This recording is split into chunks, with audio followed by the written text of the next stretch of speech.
गौरी पुत्र गणेश भगवान की जय। श्री लक्ष्मी नारायण भगवान की जय। श्री उमापति शंकर भगवान की जय। बृहस्पति देव की जय। प्रिय भक्तजनों, आज हम इस वीडियो में बृहस्पतिवार की व्रत कथा सुनेंगे। बृहस्पतिवार व्रत को करने से मन की इच्छाएं पूरी होती हैं और बृहस्पति महाराज प्रसन्न होते हैं तथा धन, पुत्र, विद्या और मनवांछित फलों की प्राप्ति होती है। परिवार को सुख शांति मिलती है। इसीलिए यह व्रत सर्वश्रेष्ठ और अति फलदायक सभी स्त्री और पुरुषों के लिए है। इस व्रत में केले का पूजन करना चाहिए।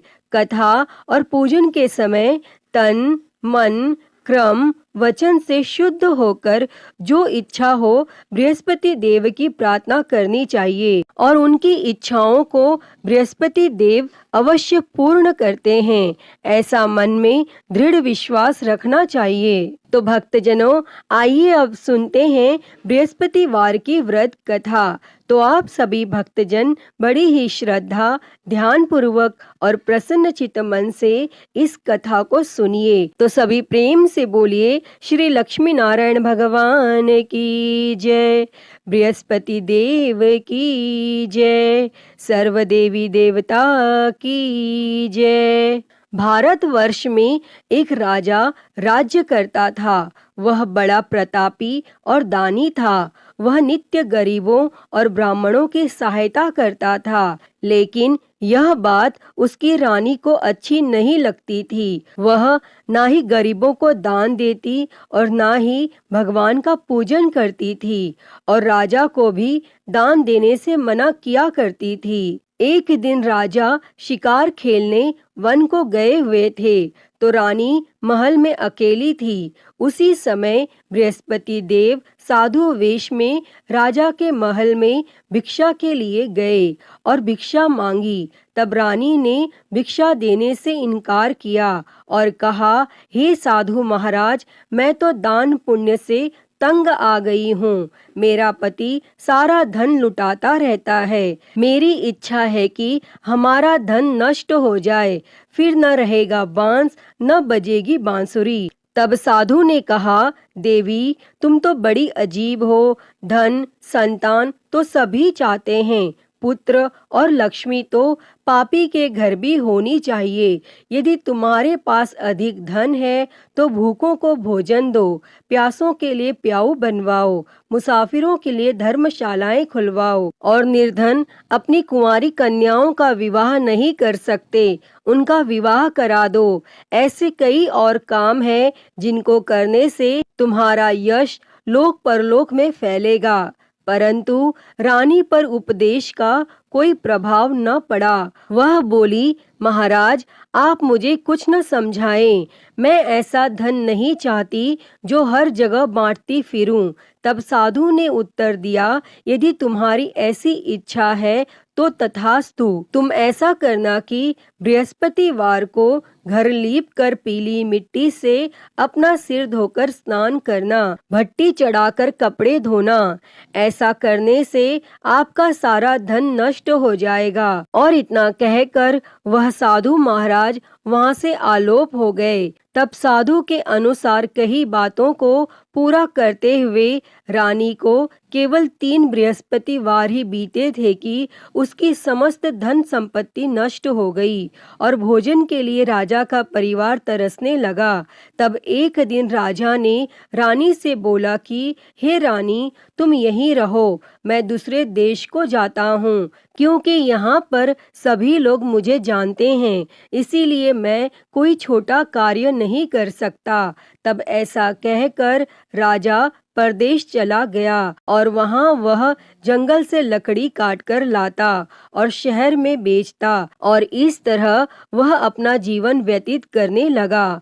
इधर राजा के परदेश जाते ही रानी और दासी दुखी रहने लगे। एक बार जब रानी और दासी को 7 दिन तक बिना भोजन के रहना पड़ा तो रानी ने अपनी दासी से कहा, हे दासी, पास ही के नगर में मेरी बहन रहती है, वह बड़ी धनवान है, तू उसके पास जा और कुछ ले आ ताकि थोड़ी बहुत गुजर बसर हो जाए। तब दासी रानी की बहन के पास गई और उस दिन गुरुवार था और रानी की बहन उस समय बृहस्पतिवार व्रत की कथा सुन रही थी। तब दासी ने रानी की बहन को अपनी रानी का संदेश दिया, लेकिन रानी की बड़ी बहन ने कोई उत्तर नहीं दिया। और जब दासी को रानी की बहन से कोई उत्तर नहीं मिला तो वह बहुत दुखी हुई और उसे क्रोध भी आया और दासी ने वापस आकर रानी को सारी बात बता दी। तब सुनकर रानी ने अपने भाग्य को कोसा और उधर रानी की बहन ने सोचा कि मेरी बहन की दासी आई थी, परंतु मैं उससे नहीं बोली और इससे वह बहुत दुखी हुई होगी। और वह कथा सुनकर और पूजन समाप्त करके अपनी बहन के घर आई और कहने लगी, मैं बृहस्पतिवार का व्रत कर रही थी, तुम्हारी दासी मेरे घर आई थी, परंतु जब तक कथा होती है तब तक न तो उठते हैं और न ही बोलते हैं, इसीलिए मैं नहीं बोली। कहो दासी क्यों गई थी? तब रानी बोली, बहन तुमसे क्या छिपाऊं, हमारे घर में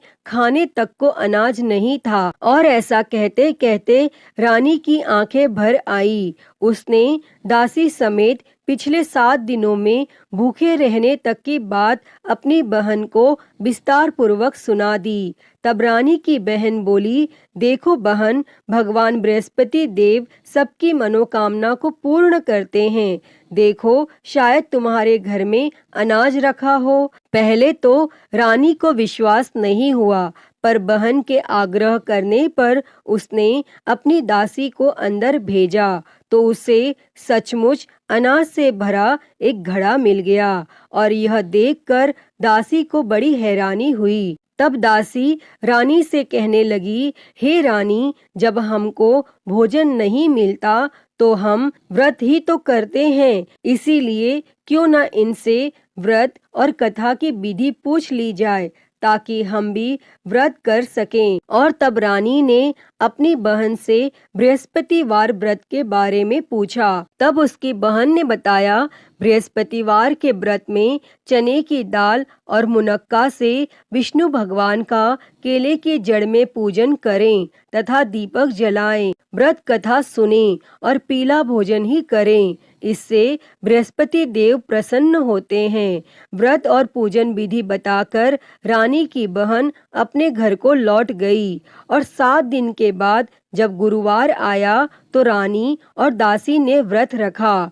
गुड़साल में जाकर चना और गुड़ लेकर आई, फिर उससे केले की जड़ तथा विष्णु भगवान का पूजन किया। और अब पीला भोजन कहाँ से आए, इस बात को लेकर दोनों बहुत दुखी थी। चूंकि उन्होंने व्रत रखा था, इसीलिए बृहस्पति देव उनसे प्रसन्न थे।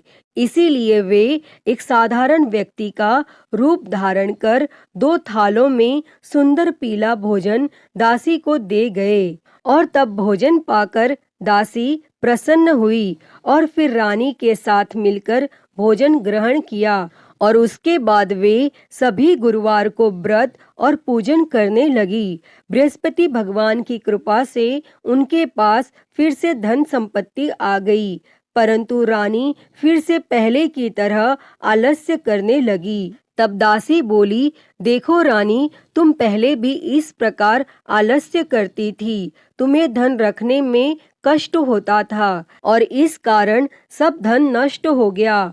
और अब जब भगवान बृहस्पति की कृपा से धन मिला है तो तुम्हें फिर से आलस्य होता है। और रानी को समझाते हुए दासी कहती है कि बड़ी मुसीबतों के बाद हमने यह धन पाया है, इसीलिए हमें दान पुण्य करना चाहिए, भूखे मनुष्यों को भोजन कराना चाहिए और धन को शुभ कार्यों में खर्च करना चाहिए, जिससे तुम्हारे कुल का यश बढ़ेगा, स्वर्ग की प्राप्ति होगी और पितर प्रसन्न होंगे। और तब दासी की बात मानकर रानी अपना धन शुभ कार्यों में खर्च करने लगी, जिससे पूरे नगर में उसका यश फैलने लगा। और बृहस्पतिवार व्रत कथा के बाद श्रद्धा के साथ आरती की जानी चाहिए। इसके बाद प्रसाद बांटकर उसे ग्रहण करना चाहिए। और यहाँ एक दिन राजा दुखी होकर जंगल में एक पेड़ के नीचे आसन जमाकर बैठ गया। वह अपनी दशा को याद करके व्याकुल होने लगा और बृहस्पतिवार का दिन था। एकाएक उसने देखा कि निर्जन वन में एक साधु प्रकट हुए और वह साधु वेश में स्वयं बृहस्पति देवता थे। लकड़हारे के सामने आकर बोले, हे लकड़हारे, इस सुनसान जंगल में तू चिंता मग्न क्यों बैठा है? तब लकड़हारे ने दोनों हाथ जोड़कर प्रणाम किया और उत्तर दिया, हे महात्मा जी, आप सब कुछ जानते हैं, मैं क्या कहूँ? यह कहकर रोने लगा और साधु को अपनी आत्मकथा सुनाई। तब महात्मा जी ने कहा, तुम्हारी स्त्री ने बृहस्पतिवार के दिन बृहस्पति भगवान का निरादर किया है, जिसके कारण रुष्ट होकर उन्होंने तुम्हारी यह दशा कर दी। अब तुम चिंता को दूर करके मेरे कहने पर चलो तो तुम्हारे सब कष्ट दूर हो जाएंगे और भगवान पहले से भी अधिक संपत्ति देंगे। तुम बृहस्पति के दिन कथा किया करो। 2 पैसे के चने मुनक्का लाकर उसका प्रसाद बनाओ और शुद्ध जल से लोटे में शक्कर मिलाकर अमृत तैयार करो। कथा के पश्चात अपने सारे परिवार और सुनने वाले प्रेमियों में अमृत व प्रसाद बांटकर आप भी ग्रहण करो। ऐसा करने से भगवान तुम्हारी सब मनोकामनाएं पूरी करेंगे। तब साधु के ऐसे वचन सुनकर लकड़हारा बोला, हे प्रभु, मुझे लकड़ी बेचकर इतना पैसा नहीं मिलता जिससे भोजन के उपरांत कुछ बचा सकूं। मैंने रात्रि में अपनी स्त्री को व्याकुल देखा है। मेरे पास कुछ भी नहीं जिससे मैं उसकी खबर मंगा सकूं। तब साधु ने कहा, हे लकड़हारे, तुम किसी बात की चिंता मत करो। बृहस्पति के दिन तुम रोजाना की तरह लकड़ियां लेकर शहर को जाओ। तुमको रोज से दुगना धन प्राप्त होगा, जिससे तुम भली भांति भोजन कर लोगे तथा बृहस्पति देव की पूजा का सामान भी आ जाएगा। और इतना कहकर साधु अंतर ध्यान हो गए और धीरे धीरे समय व्यतीत होने पर फिर वही बृहस्पतिवार का दिन आया और लकड़हारा जंगल से लकड़ी काटकर किसी शहर में बेचने गया। उसे उस दिन और दिन से अधिक पैसा मिला। तब राजा ने चना गुड़ आदि लाकर गुरुवार का व्रत किया और उस दिन से उसके सभी क्लेश दूर हो गए। परंतु जब दोबारा गुरुवार का दिन आया तो बृहस्पतिवार का व्रत करना वह भूल गया। इस कारण बृहस्पति भगवान नाराज हो गए और उस दिन उस नगर के राजा ने विशाल यज्ञ का आयोजन किया तथा शहर में यह घोषणा करा दी कि कोई भी मनुष्य अपने घर में भोजन न बनावे और न आग जलावे। समस्त जनता मेरे यहाँ भोजन करने आवे और इस आज्ञा को जो न मानेगा उसे फांसी की सजा दी जाएगी। और इस तरह की घोषणा संपूर्ण नगर में करवा दी गई। तब राजा की आज्ञा अनुसार शहर के सभी लोग भोजन करने गए, लेकिन लकड़हारा कुछ देर से पहुंचा, इसीलिए राजा उसको अपने साथ घर लिवा ले गए और ले जाकर भोजन करा रहे थे तो रानी की दृष्टि उस खूंटी पर पड़ी जिस पर उसका हार लटका हुआ था।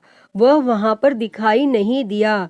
तब रानी ने निश्चय किया कि मेरा हार इस मनुष्य ने चुरा लिया है और उसी समय सिपाहियों को बुलाकर उसको कारागार में डलवा दिया।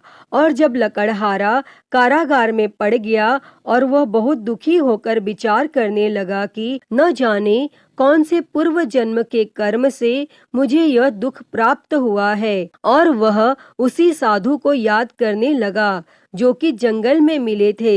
तब उसी समय तत्काल बृहस्पति देव साधु के रूप में प्रकट हुए और उसकी दशा को देखकर कहने लगे, अरे मूर्ख, तूने बृहस्पति देव की कथा नहीं करी, इस कारण तुझे दुख प्राप्त हुआ है। अब चिंता मत कर, बृहस्पतिवार के दिन कारागार के दरवाजे पर 4 पैसे पड़े मिलेंगे, उनसे तू बृहस्पति देव की पूजा करना और तेरे सभी कष्ट दूर हो जाएंगे। तब बृहस्पतिवार के दिन उसे 4 पैसे मिले। लकड़हारे ने कथा कही और उसी रात्रि को बृहस्पति देव ने उस नगर के राजा को स्वप्न में कहा, हे राजा, तुमने जिस आदमी को कारागार में बंद कर दिया है वह निर्दोष है, वह राजा है, उसे छोड़ देना।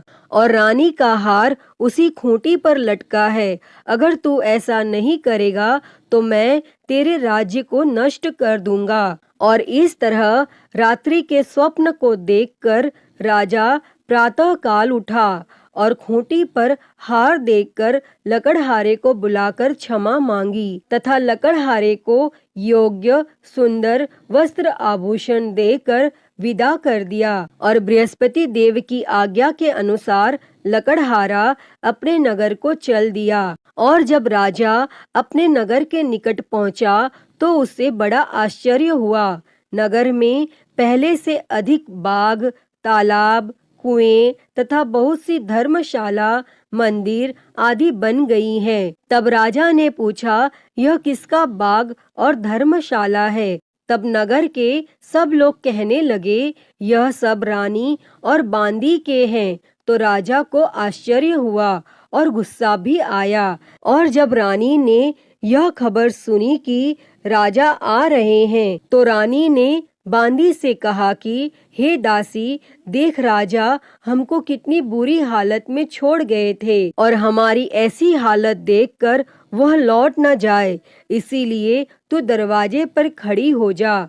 तब आज्ञा अनुसार दासी दरवाजे पर खड़ी हो गई और राजा आए तो उन्हें अपने साथ लिवा लाई। तब राजा ने क्रोध करके अपनी रानी से पूछा कि यह धन तुम्हें कैसे प्राप्त हुआ है? तब रानी ने कहा, हमें यह सब धन बृहस्पति देव के इस व्रत के प्रभाव से प्राप्त हुआ है। और फिर राजा ने निश्चय किया कि 7 रोज बाद तो सभी बृहस्पति देव का पूजन करते हैं, परंतु मैं प्रतिदिन दिन में 3 बार कहानी तथा रोज व्रत किया करूँगा। और अब हर समय राजा के दुपट्टे में चने की दाल बंधी रहती तथा दिन में 3 बार कहानी कहता। और एक रोज राजा ने विचार किया कि चलो अपनी बहन के यहाँ हो आवे।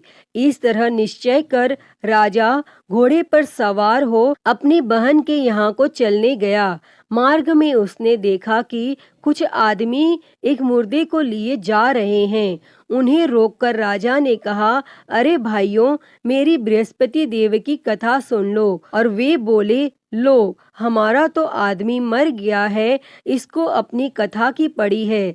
परंतु कुछ आदमी बोले, अच्छा कहो, हम तुम्हारी कथा भी सुनेंगे। तब राजा ने दाल निकाली और जब कथा आधी हुई थी कि मुर्दा हिलने लग गया। और जब कथा समाप्त हो गई तो राम राम करके मनुष्य उठकर खड़ा हो गया।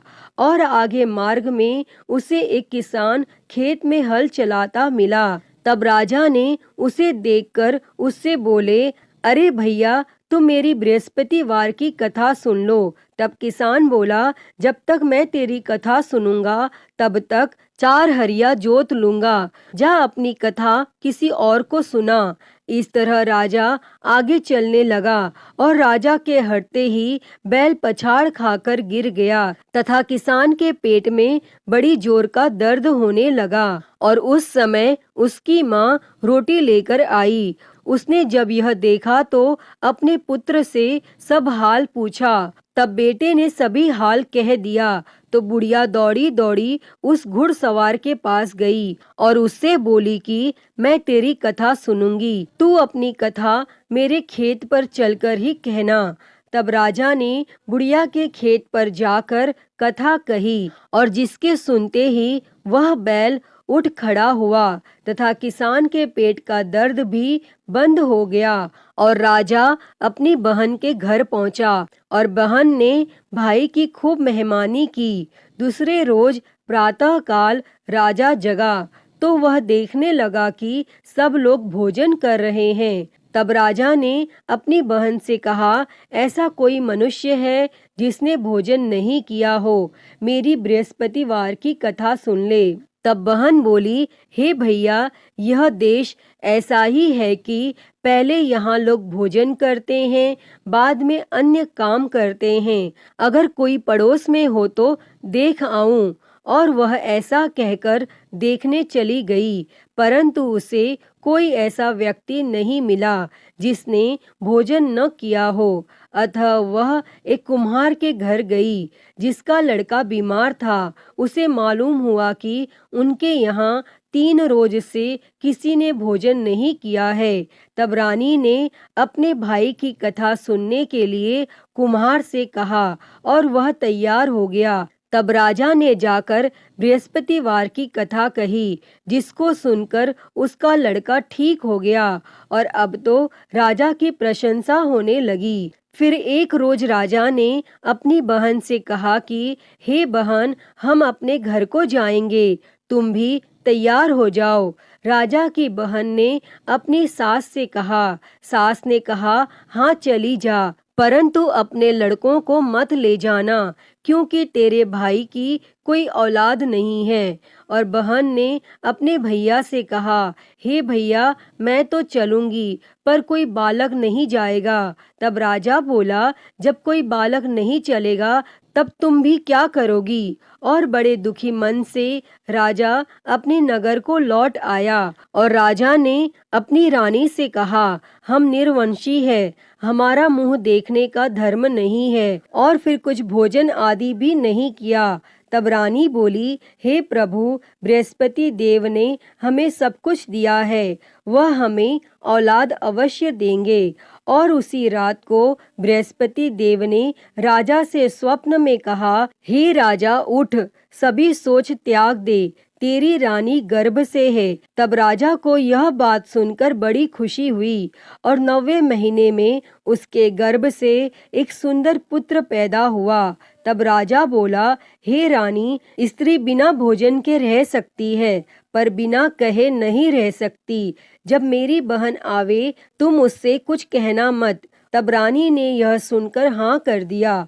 और जब राजा की बहन ने यह शुभ समाचार सुना तो वह बहुत खुश हुई और बधाई लेकर अपने भाई के यहाँ आई। तभी रानी ने कहा, घोड़ा चढ़कर तो नहीं आई, गधा चढ़ी आई। तब राजा की बहन बोली, भाभी, मैं इस प्रकार न कहती तो तुम्हें औलाद कैसे मिलती।